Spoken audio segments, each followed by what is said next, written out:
Welcome to SF Commercial Property Conversations with Bruce Bean, where Bay Area investments meet expert insights. Get ready to unlock the strategies of commercial real estate success. So today we have Michael Hatfield with us, and he is out in the East Bay and Alamo and so forth, working with RE/MAX, and he has or did have a dual career. So Michael, it's great to have you. If you can go through a little history of how you were an airline pilot for Delta and also working real estate.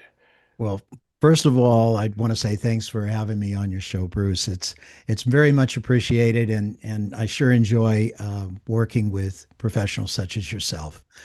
So you want to know how I got into real estate and what does the airline thing have to do with it? Well, the two careers were quite accidental. I was a kid. I was the one that loved baseball, and I'd get out and play baseball, and I'd lay on the grass and have a piece of grass in my mouth, and I'd look up and I'd see some of these airplanes flying over, and I say, wow, I think that's what I want to do. And then it became more and more an objective because I thought, well, you get paid decently, and you do a job that is got a good lifestyle to it. And so I said, well, I'll do that. But my mother, who was a broker herself, had a different idea. She kept saying, get your license, get your license. So, you know how moms can be, and she stayed on me. And what's ironic is down the road, after retiring early from Delta, I took and built more on the real estate aspect of my career. But there was a period of time in there that I spent with supermarkets. I had a string of supermarkets that I owned and operated in the East Bay. So there's that second career, because primarily that the airlines were not really reliable for a steady income, especially when you first start out with them. They would, the times were good, they would keep you on the payroll. And then when times were kind of bad, they'd lay you off. And I knew I needed two careers. So that's how the real estate came together with the airline business. Wow. So supermarkets, that's a whole different, complete world from real estate or flying planes. Yeah, absolutely is. It was very, very challenging. I was in almost 10 years in the East Bay, and they were very interesting. They were large scale supermarkets. You take Lucky's or Safeway, they weren't really set up for the marketing for certain demographics. So they would leave certain areas, and I would take over their stores and operate their stores, providing product to the customers that they enjoyed. Bay Area housing markets are always changing. What should we think of that, Michael? Mark Twain said, I seldom saw an opportunity until it ceased to be one. We live in the greatest housing market in the nation, but careful thought should be given each time one buys or sells a home. A good agent can help you grasp a great opportunity. Tell us about discount agents, Michael. Discount agents can list your home, but without telling my secrets, they're unlikely to do all we do for clients. It's an unnecessary risk to save a few thousand by hiring a junior agent and lose tens of thousands through a poorly done transaction. You don't know what you don't know. It's wise to hire someone who does. If you or someone you know is interested in buying or selling a home, call the Michael Hatfield RE/MAX team. Wow. So it worked out okay. Yeah. So then did you sell off that business at one point? Yeah, I went through a really rough divorce, and that took almost 8 years, and I still was involved with it. And then, of course, went back to flying. I'd been laid off, or furloughed, as we use the term, from Delta, and then went back with Delta, and Delta invited me into the Flight Standards Department, which is a really great honor.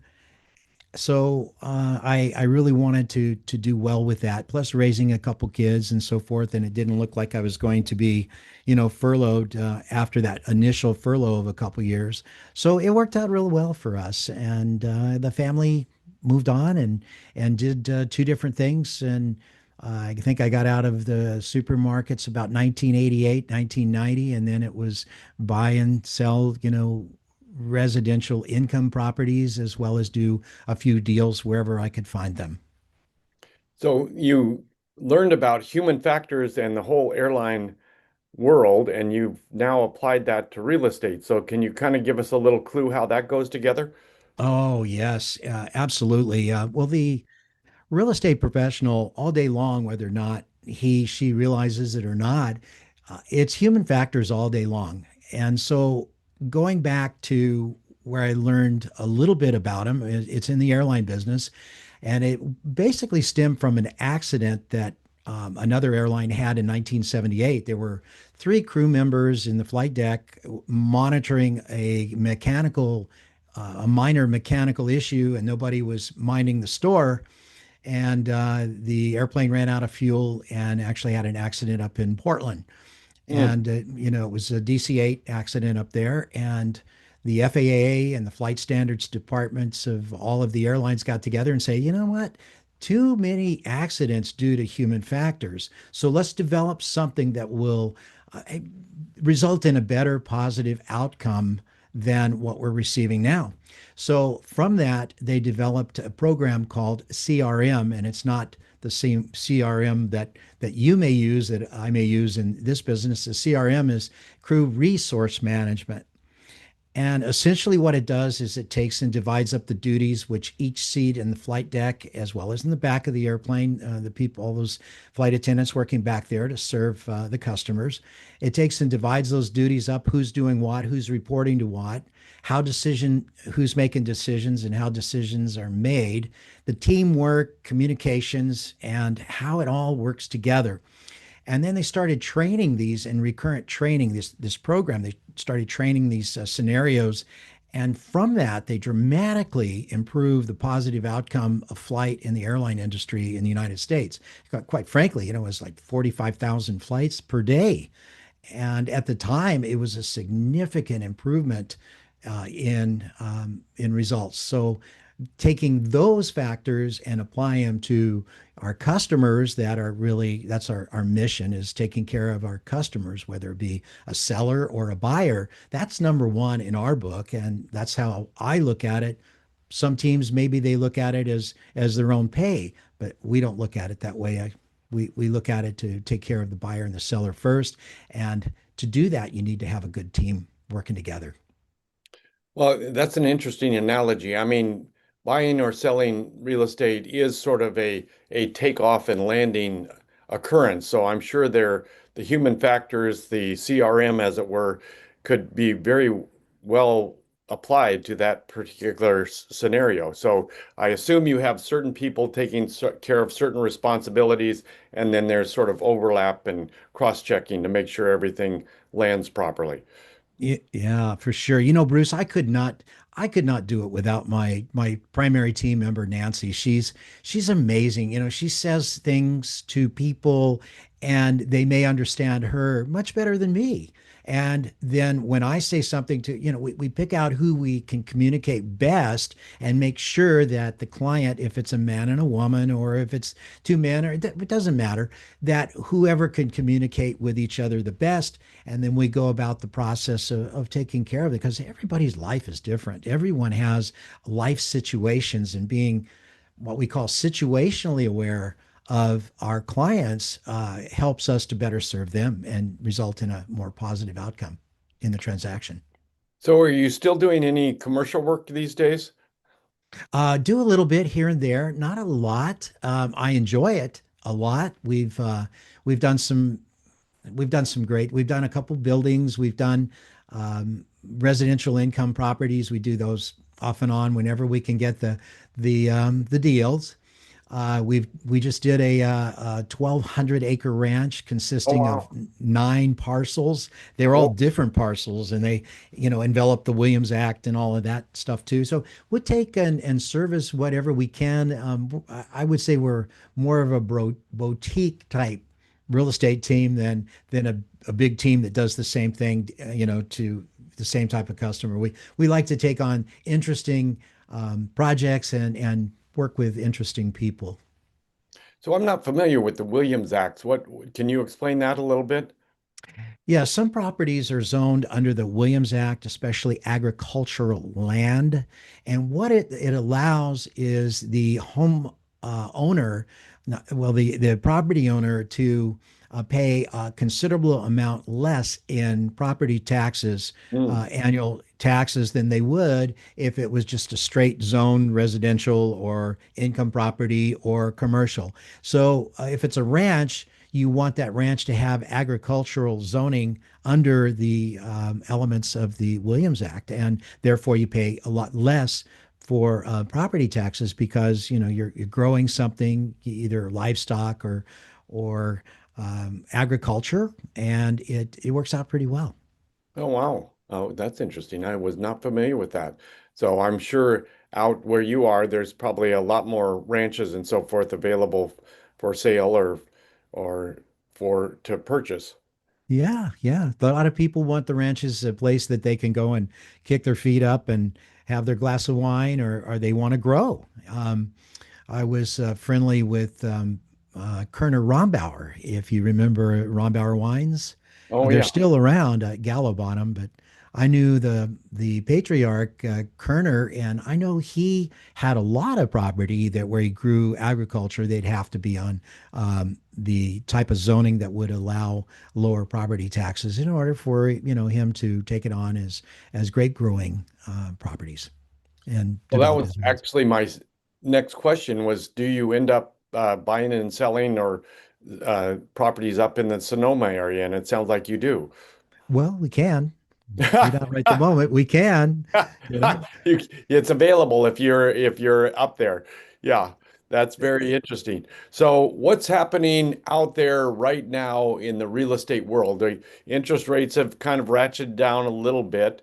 Are you Uh, seeing is it still a seller's market, buyer's market? What's happening out there? It's an interesting thought. I'm sure you know the answer to this question before you ask me. You're a very sharp guy. I think that with during COVID, we saw our values in the San Francisco Bay Area. We're talking residential values in this case. We've seen them ratchet up 25 to 30% in the San Francisco Bay Area. And wow, they just boom, there they were. And now the people that own those properties have done very well and have made a lot of money while they sleep. And I have to say, well, that's been really great. But then along came higher interest rates, and the Mhm. buyer said, the interest rates are high right now. I don't want to buy because the interest rates are high and the property values are high. So we'll just kind of wait until the mortgage rates come down for affordability, and then we'll make our decision. And quite frankly, I've done a bit of this myself, made the wrong decisions. I think that's an incorrect decision in the San Francisco Bay Area, and I'll tell you why. If you take 3 to 5 or 6 years over that course of time, you're going to see values grow. You're going to see home values grow over time. And that equity appreciation is like money while you sleep. And I have to say, I'd much rather have that than to pay a little bit more for the first year or two until I could refinance at a lower rate. I'd rather have that equity than I would rather than just pay a little bit extra. So I think if I was a buyer, I would go and really be serious about buying right now. I really would. So you're still seeing high prices. Are there any good values out there happening? If they do, they're right off the market. We've seen quite a bit of influx of inventory in the last year, but we haven't seen a lot of change in the mortgage rates. So people are just kind of sitting there being a little hesitant. We've had an administration change, and they're just a little hesitant. Mm. And the values have come back a little bit in this area. When I say a little bit, I would say it's almost a cyclical um, uh, amount, say, 8 to 10%. Mm. And you think, well, okay, but the values are still up there. They haven't come flying off the board. So I'm still thinking, the person that buys right now could do very well by buying the home and then dating the rate. When the rates come down, go ahead and pick up a nice lower interest rate mortgage. That's what I would do. And then, they've been talking about the 50-year mortgage term. And Oh, if wow. that happens, now what is going to happen is you're going to have a bunch of buyers flood into the market, and they're going to be competing for the same number of homes as what could be bought now for a more reasonable price. So Oh, that's what I'm seeing. That's new news to me. I was not aware of the 50-year mortgage.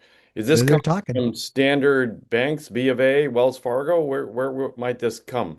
This came out just recently that the consideration through Fannie Mae and Freddie Mac would Mm, be helpful, and they're considering it. So that would definitely help because it would drop down the value of not the value, but the cost of each monthly mortgage, and affordability would become more appealing to the buyers. And then when that happens, it's like dropping mortgage rates, is because now more buyers are coming into the market to chase each other around the block for the same property. oh, So, I didn't. Okay, I see what you're saying now. So would those 50-year amortization schedules, would there be a call on them? Would they be a 10-year term or a 5-year term? Any idea? well, I'm not the expert in mortgage loans. I only work hand in hand with really good mortgage experts, but there could be any different type of scenario of that loan. But the way that they were talking about it would be 50-year amortized, fully amortized, like a 30-year amortized, be Right, full right. 50-year amortized. But you'll know that there'll be secondary type products come into the market because it just does happen usually, to where they'll say, call in 10 or call in 20, but if they come out with a 50-year term, that is going to add some buyers into the market. So if my brain math is halfway correct, it sounds like it would reduce the monthly interest payment by maybe 2/5 or something. Who knows exactly what that number would be, but it essentially would lower the monthly cost. Exactly. Making qualifying for the loan easier, and giving people a little bit of relief monthly, because cash flow is usually what most people will make decisions on, is, can I afford the payments? And if they can afford the payments, it might be a little more depth for a while, but then so be it. They'll do it. I mean, when I bought my first house, I hate to tell you, but I paid 12.5% interest. Oh yeah, yeah, Yeah, back in the day. yeah. The Carter years, yeah, the stagflation years were quite amazing. Yeah. But overall, I mean, people may not realize this. One person said that over the years, the average interest rate has been 8%. So we're now at 6%, which in hindsight is actually pretty low. But Yeah. unfortunately, everybody saw these 3% numbers and they think we're going back there someday, which I'm not sure we're ever going to get Um, that low again. I'm a little skeptical on that one myself. I think if you see 4%, 4.5%, I think that people are going to go absolutely nuts to jump into the real estate market. The other thing too is that a lot of tech people are looking at their portfolios now, and the market has been really sailing. So they don't want to take it out of the market in order to place the down payment to buy homes Mm, the way that it would. So now, if you see some affordability changes by way of either a reduced interest rate or a longer amortization schedule, you're going to see more people come in. And if the market comes back just a little bit, people are going to go into more of a safe haven, which is real estate all the way. And there's a lot of great benefits from real estate, including tax benefits. And if you're buying residential income properties, you can do that as a business and make money with that as well. So there's a lot of opportunity going forward, and I know a lot of people are hesitant, and a lot of things going on in the world that we live in, and we know about them instantaneously now, as opposed to 30 years ago, you didn't find out about something till a week down the road, but now you can just watch Bruce's program and find out about them. The instant news right here. Here we go. Exactly. Yeah. Exactly.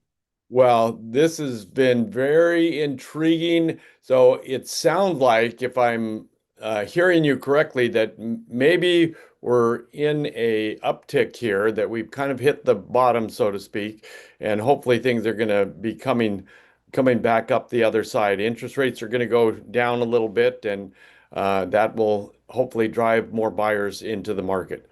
Absolutely. Absolutely. And the good thing about it is the housing market drives so much of our economy. You have, the supply stores, the material stores, you have contractors, you have so much that is attached to the home industry and the residential industry, especially commercial as well. Well, just for a minute, we should talk about, when selling a house 20 or 30 years ago, very few people thought about staging, and now everything's staged, everything's fluffed up and made beautiful. And so that's a kind of a whole new approach to selling houses these days. Absolutely. Absolutely. There's a lot to selling homes today that wasn't before. Um, we have our brokerage under Remax Accord, and it has like 10 or 11 offices. And I was talking with the owner, Jerry Stadler, a great guy. And I've known him for a long time. And there's a whole story in that one too. But he was talking about at the beginning when he got into real estate, the contract was a one-page legal contract called a deposit receipt, and I actually remember those. And now it's 17 pages, and it has interacting disclosures and advisories and acknowledgments and advise. It has a lot attached to it, and the average deal is going to have more than 500 pages of legal documents when you get done with it. It's got a lot in there. So, your real estate professional is not only a psychiatrist, I think of jokingly, but also a lawyer, I think of jokingly. You have these factors involved in the work. So it's good to really think about them as you go through these situations, because everybody's situation is different. And I don't know how much time we have left, but I was thinking about situational awareness of this one young family. They weren't too ready to buy a home, and kind of slow. We've got a couple months and this and that, and it was real slow. And then all of a sudden, the tempo picked up. Boom, boom, boom. They really had to get something. It became almost feverish, and we didn't understand why. And my partner Nancy and I talk about it. And after we went to dinner, and it had been raining, and the lady walks in and she pulls her chair back, and her raincoat kind of opened, and there was a baby bump. And so that was the reason to change their entire situation in life. And it was just amusing. So everybody's situation is different, and having a real estate professional to help you there is absolutely essential to having a real positive outcome. No, I think that's so true that previously it was a one-page transaction. Pretty much anybody could get through it, but now we're up to 500 pages, and obviously most people aren't going to be reading every word of that 500 pages. So you've got to have a real estate professional help you through it to make sure the transaction goes smoothly. Absolutely. Totally agree with that one, sir. So Michael, where can people get a hold of you? We're reachable at Michael Hatfield Homes, plural.com, Michael at michaelhatfieldhomes.com, or our business line is 925-322-7775. And I got to tell you, I really appreciate you having me on your show. It's a very well done show. I looked at some of your episodes, and man, they're really top notch. Thank you so much. I appreciate that. And if you're thinking of buying or selling a home, particularly out in the East Bay, give Michael a holler. Sure, appreciate it, and love to work guide with you through that 500 pages. No problem. You bet. All right. Well, very good to talk to you. I think we'll have to talk again in the near future. Thank you for having me on your show, Bruce. It's really, really been fun. That's a wrap on today's journey through the SF commercial real estate scene. Ready to share your story? Visit sfcommercialconversations.com/guest. Your insights could lead the next conversation.